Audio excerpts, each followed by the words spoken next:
రాబోయే ఎన్నికల్లో కాంగ్రెస్ కనుమరుగవడం ఖాయమని బీజేపీ రాష్ట్ర అధ్యక్షులు కిషన్ రెడ్డి అన్నారు.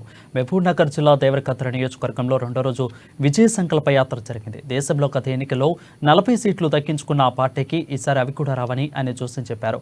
అన్ని వర్గాలకు మేలు చేస్తూ దేశాన్ని అభివృద్ధి పదంలో నడుపుతున్నారని తెలిపారు. బీజేపీ విజయ సంకల్ప యాత్రలో భాగంగా జాతీయ ఉపాధ్యక్షురాలు డి కిరణ్తో కలిసి కిషన్ రెడ్డి పాల్గొన్నారు.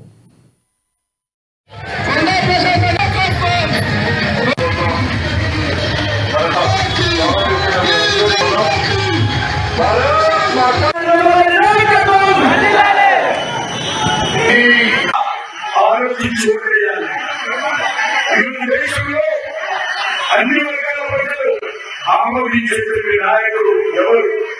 ఎవరైతే దేశంలో రైతులకు మేలు చేస్తారు, ఎవరైతే దేశంలో పేదలకు మేలు చేస్తారు, ఎవరి చేతులైతే ఈ దేశం భద్రంగా ఉంటుందో, ఎవరి చేతులైతే ఈ రైతులకు న్యాయం జరుగుతుందో, ఎవరి చేతులైతే ఈ మహిళలకు న్యాయం జరుగుతుందో వాళ్ళని మనం ప్రధాని చేస్తున్నాం.